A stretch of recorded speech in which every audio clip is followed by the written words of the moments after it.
Side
Telangana ప్రజలకు ఆంధ్ర ప్రాంతంతో ఉన్న ఒకే ఏకైక సంబంధం తిరుపతి. తెలంగాణలో పుట్టిన ప్రతి బిడ్డ తిరుపతిలో తలనీలాలు సమర్పించుకోవాలి, మొక్కుకోవాలనేది. రెండు రాష్ట్రాలు కలిసి ఆంధ్రప్రదేశ్గా ఉన్నప్పుడు ఇది ఎక్కడ ఎలాంటి ఇబ్బందులు లేకుండా ఒకే విధంగా ఉండేది.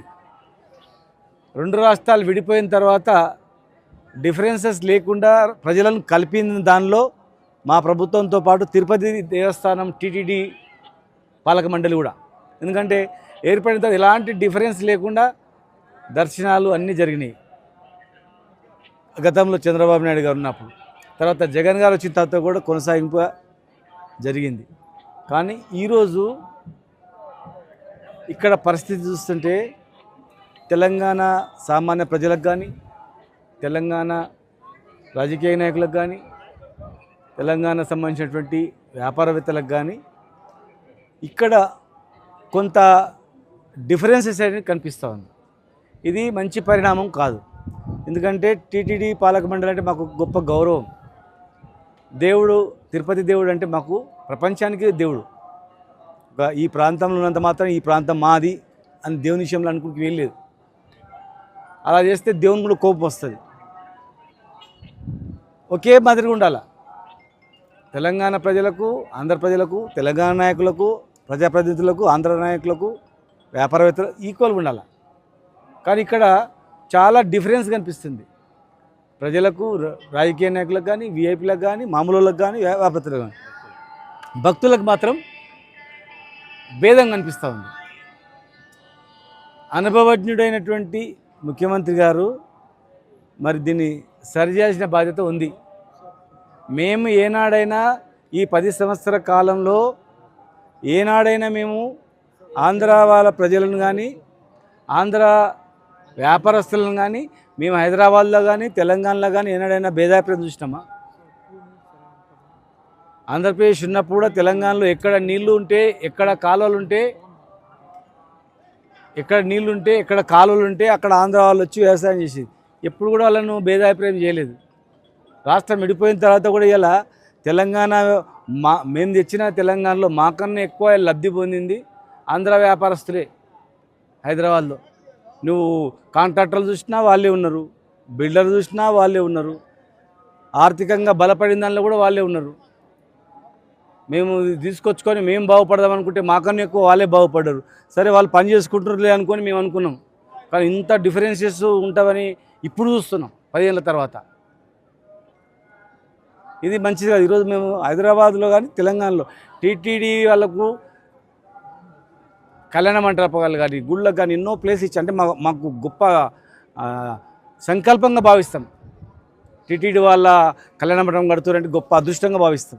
టీటీడీ కూడా వచ్చిందంటే ఉంది. కానీ ఇక్కడ అసలు రూమ్స్ అడిగితే పట్టించుకునే వాళ్ళు లేరు. దర్శనం కాడ చాలా ఇబ్బంది పడతాం. సరి చేసుకోవాలి. ఎందుకంటే మనము అన్ని రాష్ట్రాలు వేరు, మన 2 రాష్ట్రాలు వేరు. మనకు రక్త సంబంధం ఉన్న రాష్ట్రం ఇది కోరుకోరు. కనుక కలిసిమెలిసి అందరూ ఉండడానికి బాధ్యత. మేము ఎందుకు చెప్తున్నామంటే ఈరోజు ఇక్కడ ఇది చాలామంది చెప్పారు, బాధ అనిపించి కూడా వెళ్ళిపోతారు అన్నమాట.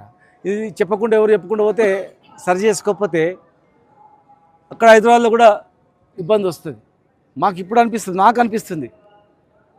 నేను ఆ రోజు రాష్ట్ర విభజనలో ఒక ప్రముఖంగా కేసీఆర్ గారు వెంబడి కావచ్చు, అన్ని పార్టీలు వెంబడి అందరూ కూడా ఎవరెవరైతే పార్టిసిపేట్ వాళ్ళ వెంబడి ఉన్న వ్యక్తిగా, మేము ఒక ఉద్యమాన్ని నడిపిన వ్యక్తిగా ఈరోజు మాకు అనిపిస్తుంది, అరే మనం ఒక్కనా డిఫరెన్స్ చూపోతుంది. ఇలా ఏం మనం తెచ్చిన గవర్నమెంట్లో హైయెస్ట్ వాళ్ళు కాంట్రాక్ట్ వాళ్ళే, పదవులు అనుభవించిన వాళ్ళు ఎక్కువ శాతం ఇది ఆర్థికమైనటువంటివి కాంట్రాక్ట్లు కావచ్చు, రకాలు అన్ని వాళ్ళే, మొత్తం హైదరాబాద్ బిల్డర్స్ వాళ్ళే, మొత్తం అన్ని సంపాదించుకునే వాళ్ళే. మనం ఒక్కనాడు డిఫరెన్స్ చూపించలేదు. ఇక్కడ ఇంత డిఫరెన్స్ ఉందో అనిపిస్తుంది. అట్లా గతంలో మాదిరిగానే చంద్రబాబు నాయుడు గారు రాష్ట్ర విడిపోయిన ఎమ్మడి ఎట్లయితే చేసిండో సేమ్ అదే మాదిరిగా వారు కొనసాగింపు చేస్తే అంటే అందరం కలిసిమెలిసి ఉంటుంది అంతే. ఇక్కడ అంటే వారు కొత్తగా ఏర్పడిన రాష్ట్రం, కొత్తగా మళ్ళీ 5 years తర్వాత వచ్చింది కనుక వారి దృష్టికి వచ్చిందో లేదో నాకు అనిపించింది. నేను చెప్తున్నా, టీటీడీ అంటే మాకు అపరమైన గౌరవము, చాలా నమ్మకం. దీన్ని పోగొట్టొద్దు, దీని యొక్క ప్రతిష్టను పోగొట్టకుండా జాగ్రత్తగా కాపాడుకోవాల్సిన అవసరం ఉంది. ఇట్లా వచ్చిన వాళ్ళందరూ పోతారే, మనం తెలంగాణలో అందరం ఈక్వల్ చూస్తాం, చూసిన ఆరాబాబు ఎంత డిఫరెన్స్ ఉంది, చాలా భేదం ఉంది అనేటువంటిది వస్తుంది. ఫ్యూచర్లో ఏమైతే అంటే మా రాష్ట్రం యొక్క స్వరూపం ఒకసారి మనసులో పట్టుకున్నది ఇప్పుడే వెళ్ళదు, అది స్లోగా వెళ్తుంది అన్నమాట. అరే గతంలో 2 ఇచ్చేవాళ్ళు తెలంగాణ నుంచి బోర్డు మెంబర్లుగా, ఈసారి 5 మందికి ఇచ్చారు. బోర్డు మెంబర్లు ఇస్తే ఏం లాభము, చైర్మన్ కూడా తెలంగాణలో ఉన్నాడు, ఇచ్చిన అంటే ఏం లాభము, బోర్డు మెంబర్ 100కి 10% ఇస్తే ఏం లాభం. వాళ్ళ వ్యక్తులకు ఇచ్చుకున్నారు, వాళ్ళ విధానాల ప్రకారం వస్తుంది. పాలక మండలికి పూర్తి స్వేచ్ఛ ఇవ్వండి, మా బీఆర్ నాయుడు గారికి పూర్తి స్వేచ్ఛ ఇవ్వనండి, ఎవరు గవర్నమెంట్ ఇన్వాల్వ్ కాకుండా నడిపిస్తారు. ప్రభుత్వం ఇన్వాల్వ్మెంట్ అయితే కనుక ప్రభుత్వాన్ని మేము తెలియజేస్తున్నాం. ఇక్కడ లేదు అట్లా అని. మేము 10 ఏళ్ళు కాపాడుకొని చేసినంత ఉదార స్వభావం కనిపించట్లేదు, సరి చేసుకోవాల్సిన అవసరం ఉంది. అది మాకు ఎందుకంటే కడుపులో బాధతో చెప్తున్నాం, ఇక్కడ ఉన్నదంతా చెప్తున్నాం. ఇక్కడ ఇలా మేము తెచ్చిన స్టేట్ తెచ్చినాము, ఏముంది అవి మా వాళ్ళు ఎక్కడ కాంట్రాక్ట్ గట్లే ఉన్నారు, ఇక్కడ వాళ్ళు గట్లే ఉండరు. మరి మీరు 10 సంవత్సరాలు చేసారు కదా, ఏం చేసినా అనొచ్చు కాక. మేము రాష్ట్రం డెవలప్మెంట్ దృష్టి పెట్టినాం, వ్యక్తులు సరే అనుకున్నాం. కానీ ఇలా ఇట్లా ఉంది, రేపు మా వాళ్ళు కూడా ఆలోచన చేస్తారు.